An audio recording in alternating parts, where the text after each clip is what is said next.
स्वागत है आपका आज के इस वीडियो में। आज हम लोग बात कर रहे हैं कि एसएसएलसी एग्ज़ाम में किस तरह से हम लोग पूर्ण अंक ले सकते हैं। हम देख रहे हैं कि आज हमारे पास जो है एक पुराना पेपर है जिन्होंने वैल्यूएशन के लिए मंगवाया था, तो उसके अनुसार हम लोग देख सकते हैं। आज की इस वीडियो में हम लोग ये भी बात करेंगे कि आंसर्स कैसे लिखे जाते हैं। जैसे यहाँ पे आप लोगों को पता ही है कि बहुविकल्पीय प्रश्न जो है वो 8 आते हैं। 8 के आंसर जो है उन्होंने यहाँ पे लिखे हैं। रोमन नंबर 1 डाल के उन्होंने यहाँ पे दिया है कि ये पहली प्रश्न संख्या 1 के उत्तर है। तो यहाँ पे प्रश्न संख्या 1 करके डाला, तो इसका जो ऑप्शन है वो डाल के उन्होंने आंसर लिखा है। वैसे आप लोगों को प्रथम पेज में इसी तरह से लिखना है। उसके बाद यहाँ पे आप लोग देख सकते हो अनुरूपता। यहाँ पे इन्होंने क्या किया है, एक अनुरूपता बाहर इस साइड लिखा है। आप लोग क्या कर सकते हो, सिर्फ फर्स्ट पेज में सिर्फ क्या करो, एक आंसर लिखो। उसके बाद नेक्स्ट पेपर में आप लोग क्या करो, यहाँ पे रोमन नंबर 2 डाल के अनुरूपता लिखो। फिर रोमन नंबर 3 डाल के आप लोग क्या कर सकते हो, एक वाक्य के उत्तर लिख सकते हो। और आपको क्या करना है, एक वाक्य के उत्तर लिखकर आंसर जो है उसे हाईलाइट करना है। क्या करना है, वैल्यूएटर को दिखाना है कि मैंने यहाँ पे आंसर लिखा है। उसे ढूंढना नहीं चाहिए, उसे ढूंढना नहीं पड़ना चाहिए। वो आप लोग अगर ध्यान रखोगे तो इस तरह से आप लोग ज़्यादा से ज़्यादा अंक ले सकते हो। तो इन्होंने क्या किया, अपने आंसर को हाईलाइट किया। आप लोग क्या कर सकते हैं, पेंसिल से नीचे अंडरलाइन कर सकते हो, यहाँ पे इन्होंने किया है। उसी तरह से आप क्या करो, फिर नेक्स्ट रोमन नंबर डाल के जो प्रश्न संख्या है उसे इस तरह से डाल के एक लाइन छोड़ो। फिर उसके बाद उसके जो नेक्स्ट आंसर्स हैं वो सारे आंसर्स आप लिख सकते हो। यहाँ पर इन्होंने भी क्या किया है, जो आंसर है उसे हाईलाइट किया है, उसे अंडरलाइन वगैरह किया है। इस तरह से आप अपने आंसर को प्रस्तुत करोगे तो आपको ज़्यादा से ज़्यादा अंक मिलने की बहुत सारी संभावनाएं होंगी। देखो यहाँ पे उन्होंने कितना मस्त लिखा है। यहाँ पे उन्होंने एक गलती क्या की है कि ये जो आंसर है वो आंसर यहाँ पे फुल नहीं हो रहा।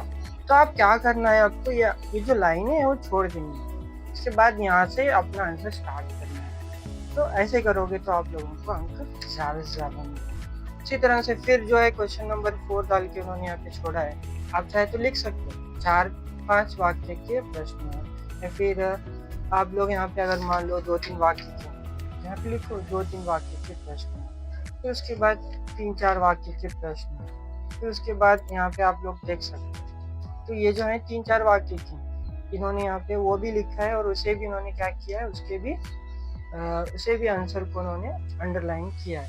यहाँ पे उन्होंने एक यहाँ पे मिस्टेक ये है कि 27 क्वेश्चन नंबर, उसको यहाँ पे वैल्यूएटर ने क्या किया, 2 अंक किए। उसका आंसर कैसे लिखना है मैं आप लोगों को यहाँ पे समझाता हूँ। देखिए क्या करना है आप लोगों को कि उसका जो आंसर है, बसंत एक ईमानदार लड़का है, बहुत ही प्रख्यात प्रश्न है, बार बार पूछा गया है। इसका आंसर हम लोग यहाँ पे देख सकते हैं। यहाँ पे उन्होंने क्या किया है कि बसंत एक ईमानदार लड़का है कैसे आपको लिखना है। तो बसंत एक ईमानदार लड़का है, वह मेहनत से पैसे कमाता है, इसलिए पंडित राजकिशोर से दया की भीख लेने से इनकार करता है। भीख को अंडरलाइन करना है। जब वह नोट भुना लाने गया था तब लौटते समय मोटर के नीचे आ गया और बुरी तरह से घायल होने पर भी वह भाई प्रताप को पैसे लौटाने के लिए राजकिशोर के घर भेजता है। पैसे लौटाने को अंडरलाइन करो। उसके बाद जब वह घायल होने पर भी पैसे न रहने के कारण इलाज नहीं करवाना चाहता था, तो पैसे न रहने के कारण वो इलाज नहीं कराना चाहता था। या फिर आप यहाँ पे ये भी लिख सकते हो कि जब राजकिशोर ने उसे अस्पताल ले जाने की बात कही तो वो कहता है कि मैं गरीब हूँ। तो आप वहाँ पे गरीब हूँ को भी अंडरलाइन कर सकते हो।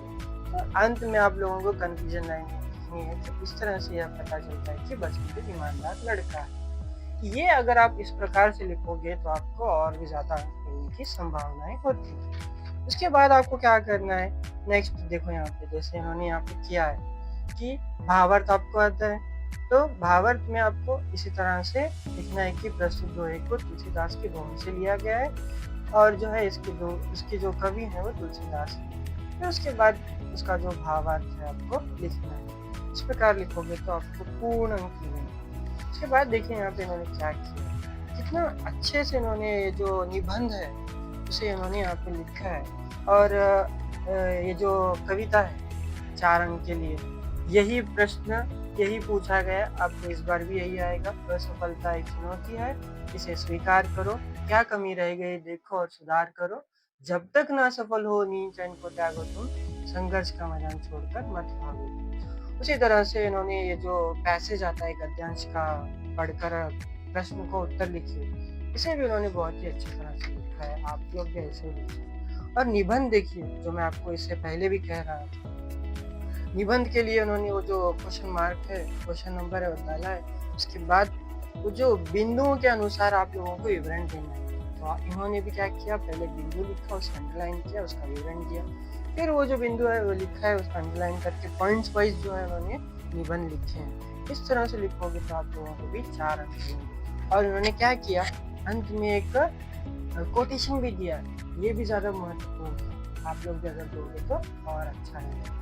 निबंध में आप लोगों को वही इंटरनेट, कर्नाटक, पर्यावरण, प्रदूषण, पर्यटन, इन्हीं में से कोई एक आता है, बार बार यही पूछेंगे।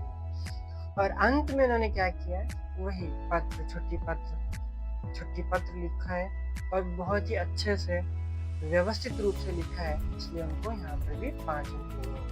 तो आप लोग भी परीक्षा लिखने जा रहे हो, तो मेरी भी आपसे यही मेरी मनोकामनाएं हो कि आपकी परीक्षा बहुत ही अच्छे से हो और मेरी बहुत सारी शुभकामनाएं आपके लिए हो, ताकि आप लोग भी हिंदी में 100% अंक ग्रहण कर सकें। बहुत बहुत